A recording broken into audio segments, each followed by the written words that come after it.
Finally, here's a dual display 2023 action camera that can shoot video up to 4K 60 FPS and is on a budget. It's called Akaso Brave 4 Elite, but is it any good? Let's inspect.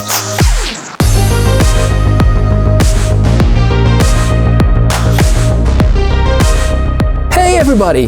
How are you doing? I'm Michael. On the channel we inspect a lot of cool and fresh tech, and today we're checking on the Akaso Brave 4 Elite. But before I go any further, I need to say a big thank you to a person that I don't really know.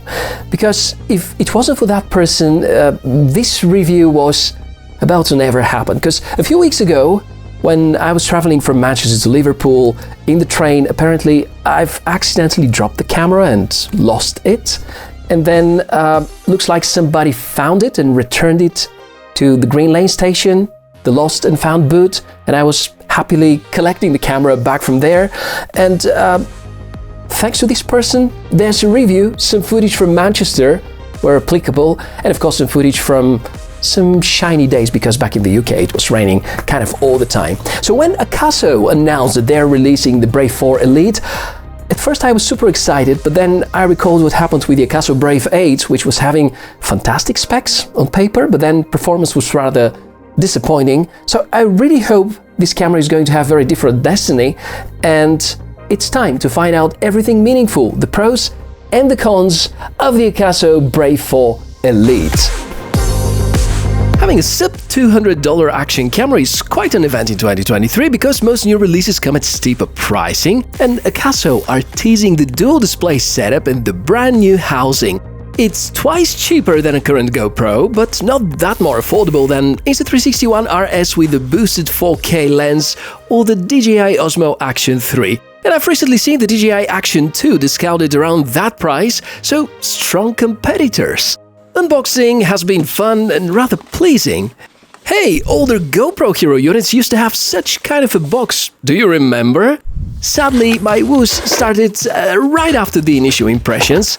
This was the most annoying mount I've ever seen and took me a few minutes to figure out how to remove it, despite the obvious instructions.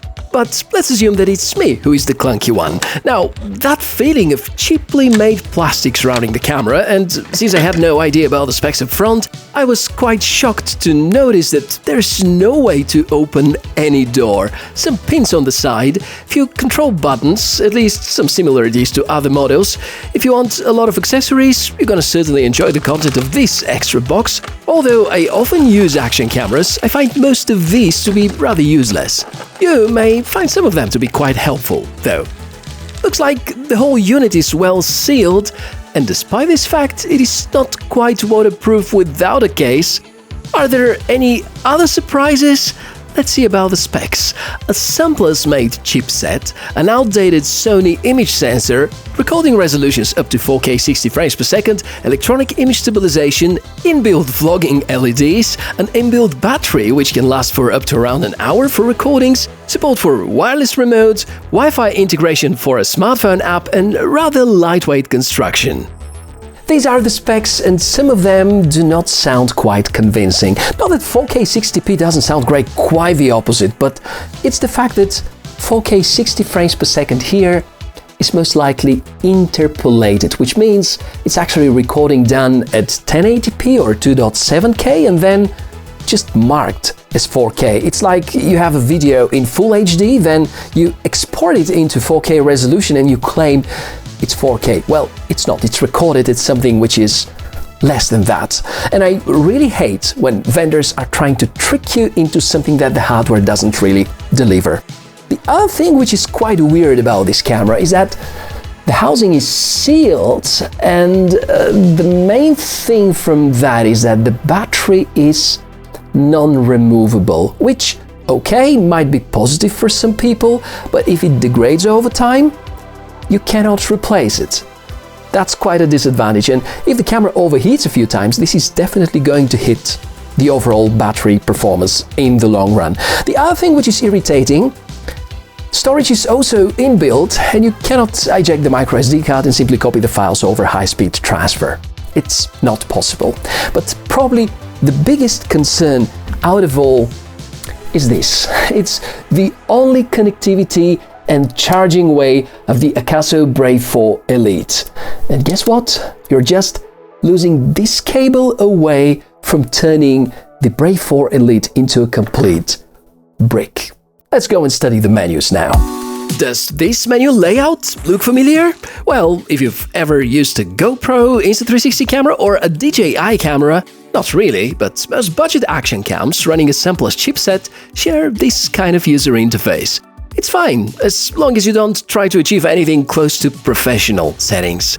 Because yes, you can change resolutions. No 24 and 25 frames per second though. You have some basic camera adjustments, date and time setting and similar.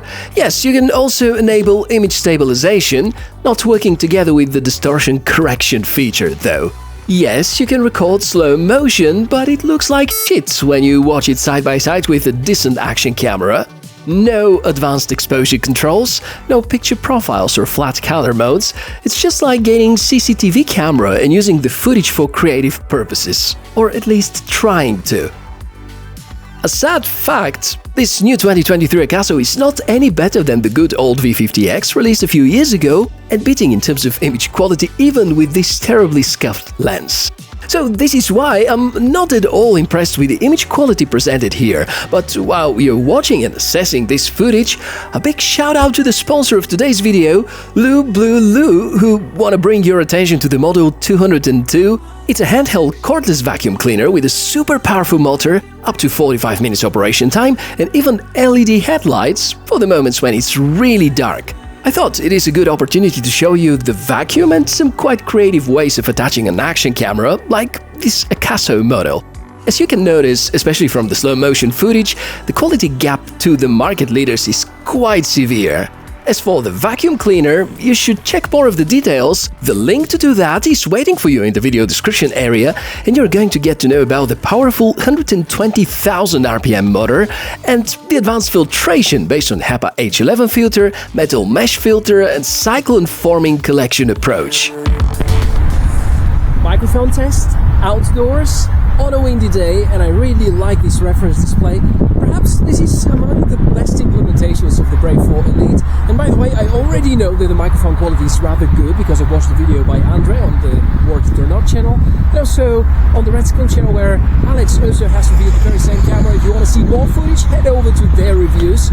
And concerning the audio quality, we can of course discuss it in the comments below.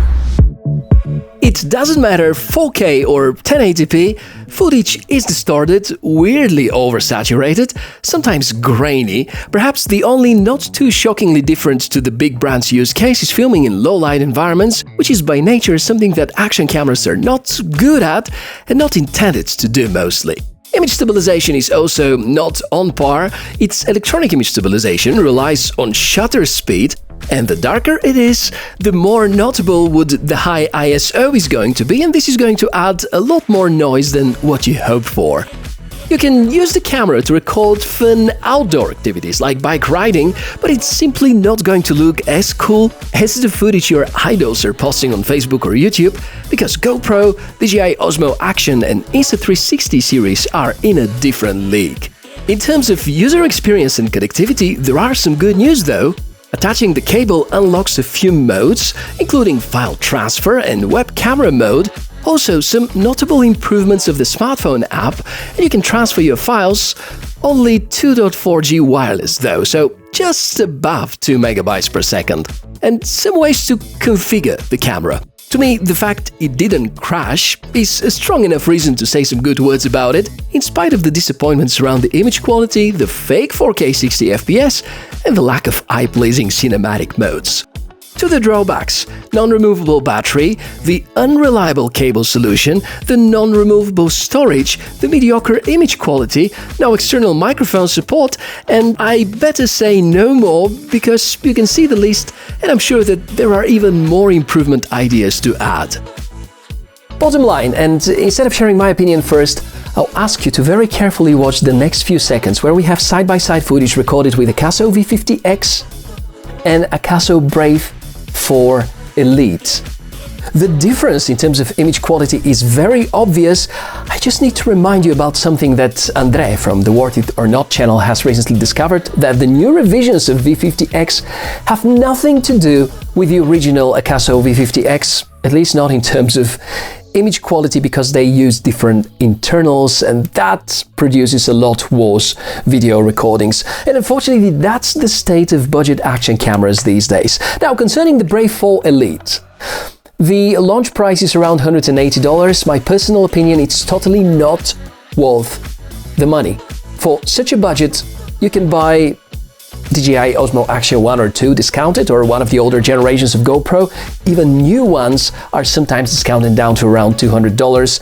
And compared to that, the difference is huge in terms of image quality, features, build quality, and so on. So I'm rather disappointed, and definitely I cannot recommend the Brave 4 Elite unless you find it at the price of around $100 to $120, when this camera would make practically very good sense as a starting action camera. So that's been everything about this episode. Hopefully useful. In case of questions or in case you want to get some of the samples, head over to the video description area or the comments, where I'll try to be involved as much as possible and you can see what others have to say about this camera. Thanks for watching. I'm Michael and look forward to seeing you in the next episode. Bye!